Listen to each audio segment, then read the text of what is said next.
This happened about 2 years ago during a solo road trip I was taking across the country.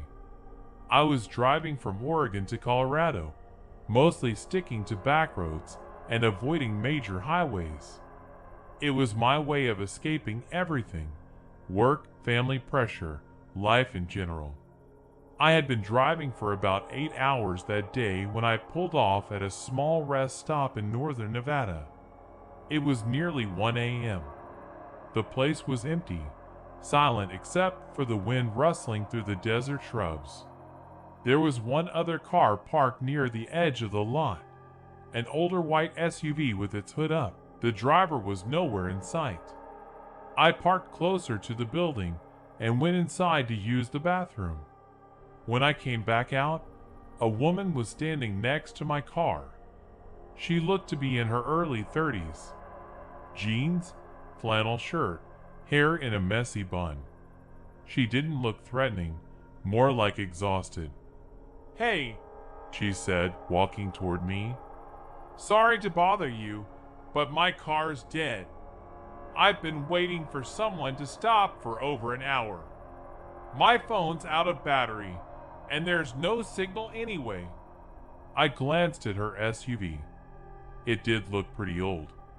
But still, something felt strange. Her smile was too forced, her voice too steady, like she was rehearsing it. "Can I borrow your phone just for a minute?" she asked. "I just need to call a tow truck." I hesitated. "I'd rather not hand it over," I said, "but I can dial the number for you." That's when she paused, just a second too long. Then she smiled again, but it didn't reach her eyes. "Sure, thanks." She rattled off a number.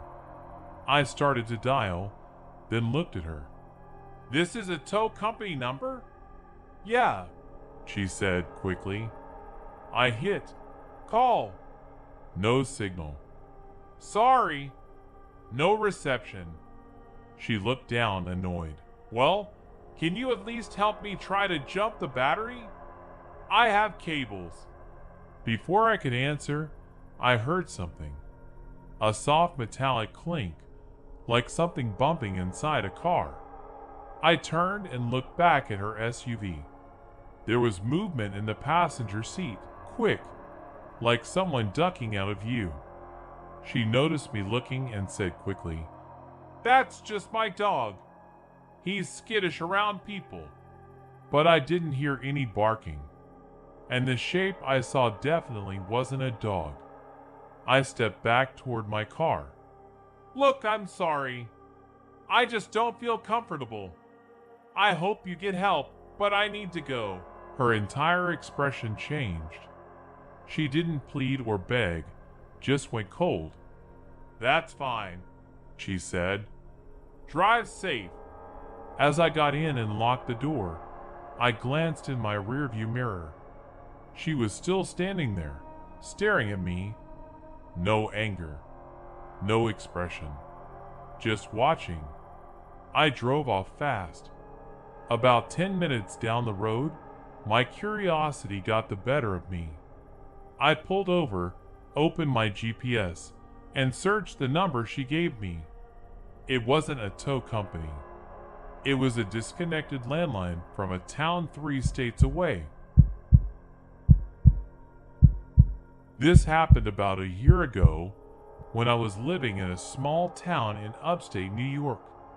I used to have this bad habit of grocery shopping super late, like midnight or later, because the store was open 24 hours and I hated crowds. One night around 12:30 a.m., I went to the local store to grab a few things. It was almost empty, just me, 2 employees stocking shelves, and one other guy who walked in right after me. He was tall, probably mid-40s, wearing a dark hoodie and jeans. Nothing too unusual, but something about the way he moved felt off. He didn't get a cart or basket, just walked down the aisle slowly, hands in his pockets, looking around like he wasn't sure why he was there. At first, I didn't think much of it. I grabbed my stuff, milk, cereal, a frozen pizza, and went to the back of the store to check out some vitamins. That's when I noticed him again. He was standing at the end of the aisle, just watching me. No smile, no eye contact. Just standing there. I walked to the next aisle. A minute later, he turned the corner and followed. Still not buying anything. Still just watching. I figured maybe he was high or just weird, so I ignored it and kept shopping. But every aisle I went into, he followed. I decided to test it. I walked in a circle through 4 aisles without stopping, pretending to browse. He matched my path exactly, never said a word. Finally, I stopped near the dairy section and stared at the fridge, pretending to read labels. He came up right next to me and said quietly, "You look like you know your way around here." I forced a small laugh. "Yeah, I guess." He leaned a little closer. "Can I ask you something?" I nodded, trying to stay calm. He looked around first, then whispered, "Do you live nearby?" That set alarm bells ringing in my head. I lied. "No, just passing through." He smiled, but it was the kind that makes your stomach twist. "I do," he said. "In fact, I walk here all the time. Lot of weird people around here late at night." I gave a nervous chuckle and backed away. "I should get going," I said.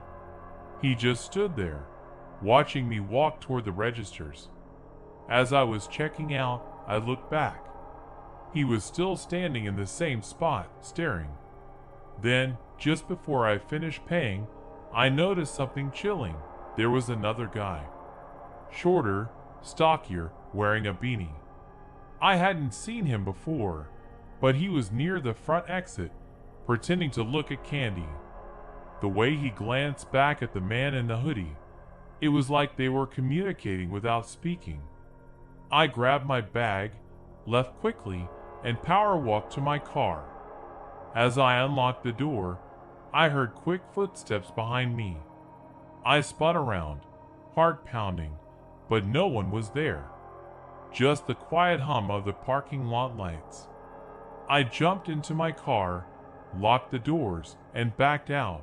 As I drove past the store entrance, I saw both men standing just inside the sliding doors, watching me through the glass. Neither had bought a single thing. It was just after midnight when someone knocked on my front door. I live in a pretty quiet neighborhood, far from the city, at the edge of a small town. There's a stretch of woods behind my house, and my closest neighbor is at least half a mile away. So yeah, a knock at the door that late? Not normal. At first, I thought maybe I imagined it. I was half asleep on the couch, TV still playing. Then it came again. 3 slow knocks. I got up, went to the front window, and pulled the curtain back just enough to peek out. There was a man standing on my porch.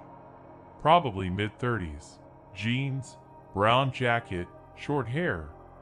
He didn't look homeless, but something about him felt off.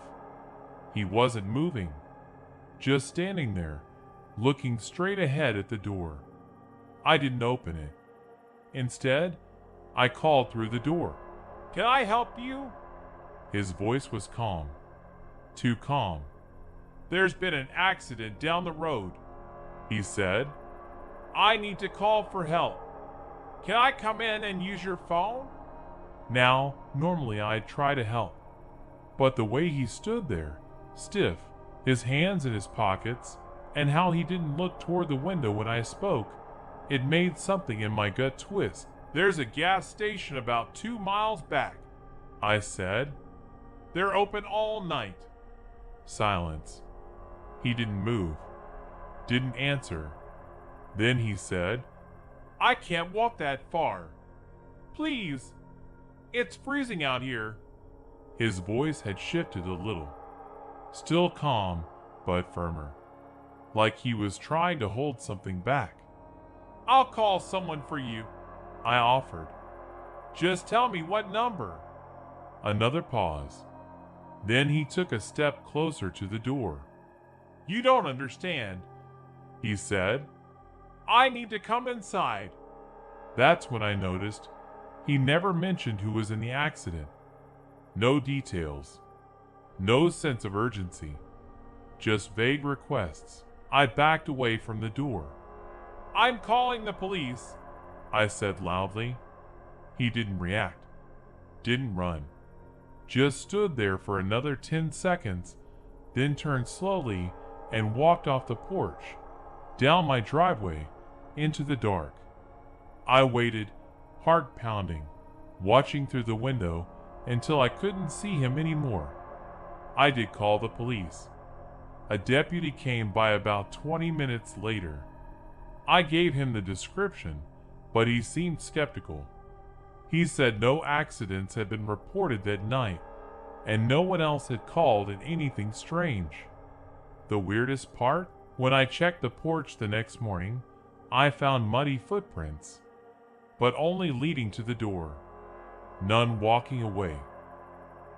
If you made it this far, maybe you belong here. Subscribe to Whisper Cage. More true horror is waiting.